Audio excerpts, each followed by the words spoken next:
दुर्भाग्य से पिछले 11 साल में जो मौजूदा सरकार है, उस सरकार ने जब हम कहते हैं कि संविधान पे आक्रमण कर दिया, ये केवल हम हल्के में ही नहीं कहते।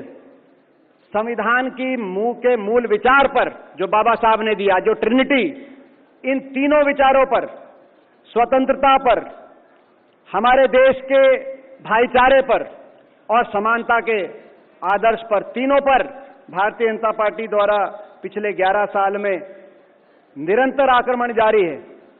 कितने ही उदाहरण मुझसे पहले सबने जो बोले उन्होंने दिए और आज आप शाम तक ये उदाहरण सुनेंगे। स्वतंत्रता, अभिव्यक्ति की स्वतंत्रता पर आक्रमण, क्या खाते हो, क्या पीते हो, कैसे अपना जीवन जीते हो, कैसे अपने धर्म के पालन करते हो, हर चीज की स्वतंत्रता पर आक्रमण, भाईचारे पे आक्रमण। इस तरीके से प्रखर रूप में देश के भाईचारे को तोड़कर अपनी राजनीतिक रोटी सेकने का उदाहरण शायद हमारे देश और भारतवर्ष के इतिहास में नहीं मिलेगा, जो पिछले 11 वर्ष में देखा गया है। भाई को भाई से लड़ाकर, जाति और धर्म की राजनीति कर एक भाई को दूसरे भाई का दुश्मन बनाकर, एक भाई का डर दूसरे भाई को दिखाकर, कहीं जाति के आधार पर, कहीं धर्म के आधार पर भाईचारे पे आक्रमण और समानता के विचार पर आक्रमण लगातार। और जब समानता का विचार, समानता का क्या अर्थ है? आर्थिक समानता, सामाजिक समानता। आर्थिक समानता आज आप देख रहे हैं कहां पहुंच गया हमारा देश। दुनिया की सबसे आर्थिक असंतुलित अर्थव्यवस्थाओं में देश की गिनती हो रही है। और सामाजिक भाईचारे पर लगातार जो सभी हर वर्ग के अधिकार जो हमारे संविधान में जिनको सुरक्षित किया गया, उन अधिकारों के प्रति क्या सोच है? जैसे मैंने कहा कि आक्रमण हो रहा, आक्रमण ही नहीं, इनकी विचारधारा ही संविधान के विरोधी विचारधारा है।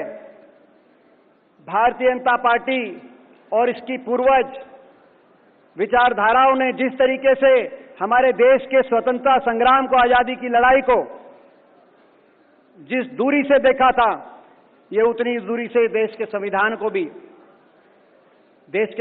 भी इन्होंने कभी अपने मन से अपनाया नहीं। आपने देखा लगातार जो भी इनकी बातें आती हैं, कभी मोहन भागवत जी की बात आती है, आरक्षण को समाप्त करने की बात जो 2015 में उन्होंने कही, वहां से लेकर और अभी संसद में जब केंद्रीय गृह मंत्री जी कह रहे थे कि इतनी बार आप अंबेडकर जी को क्या भगवान स्वरूप मानते हैं, उनका यह अर्थार्थ था। आपने देखा उनकी सोच आ जाती है निहित। जिन वर्गों को अधिकार दिए गए, उन अधिकारों पर कैसे प्रहार किया जाए, आरक्षण व्यवस्था पर कैसे प्रहार किया जाए, सामाजिक समानता के जो इतने वर्षों से जो प्रयत्न किए गए, उन प्रयत्नों को किस तरीके से उन प्रयत्नों पे आहत की जाए। आप देख रहे हैं देश में क्या चल रहा है।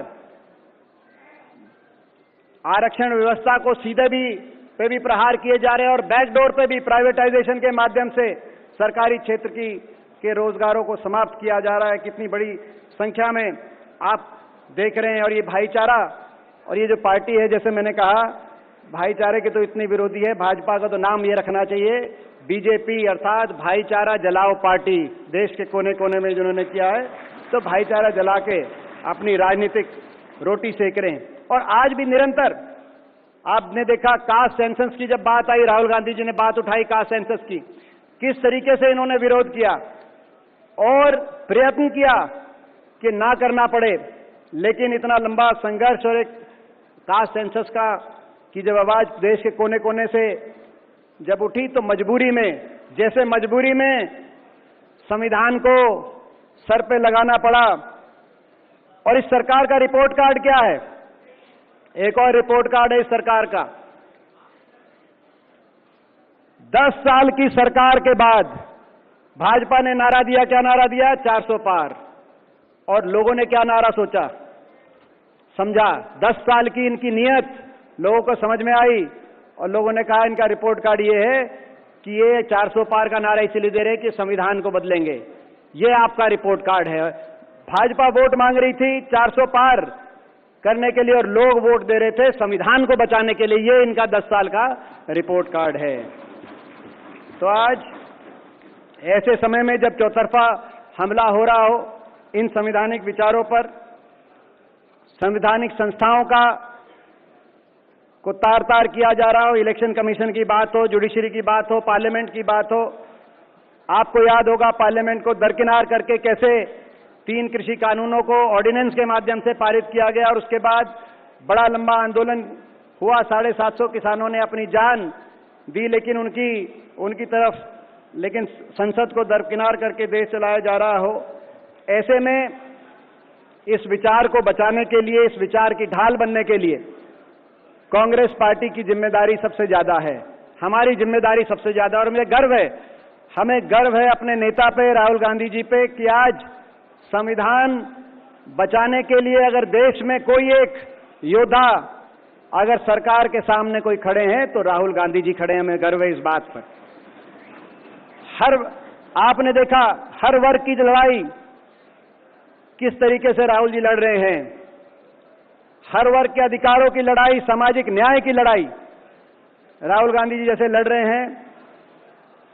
कास्ट सेंसस की बात हो, आरक्षण व्यवस्था को 50% से भी आगे बढ़ाने की विचार की बात हो, भूमि अधिग्रहण की जब उन्होंने सुधार किया किसानों को लेकर, चाहे वो उसकी बात हो, और चाहे हमारी तमाम सरकारों में हम धन्यवाद करते हैं। हमारे तेलंगाना के अंदर कास्ट सेंसस करके हमने दिखाया, हमारे आदरणीय सिद्धारमैया जी बैठे, कर्नाटक में हमने कास्ट सेंसस करके दिखाया ताकि हर वर्ग को उनकी संख्या के अनुसार उनको अधिकार मिले।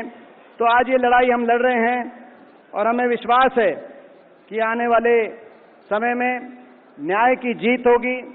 ये जो आदर्श हैं, ये जो मूल्य हैं, ये देश के मूल्य हैं। भाजपा और आरएसएस ने जो इन पे आक्रमण किया है, ना सिर्फ हम ढाल बनके उनके इस आक्रमण को विफल करेंगे, लेकिन आने वाले दिनों में इस संवैधानिक मूल्यों की जीत का परचम पूरे देश में और लाल किले से भी वो परचम लहराएगा, ऐसा विश्वास व्यक्त करते हुए मैं एक बार फिर मनु सिंघवी जी को बहुत बहुत मैं धन्यवाद करता हूं, बहुत बहुत मैं इनको बधाई देता हूं कि आज का जो ये कार्यक्रम, ये ऐतिहासिक कार्यक्रम है और सही समय पे कार्यक्रम है। बहुत बहुत धन्यवाद।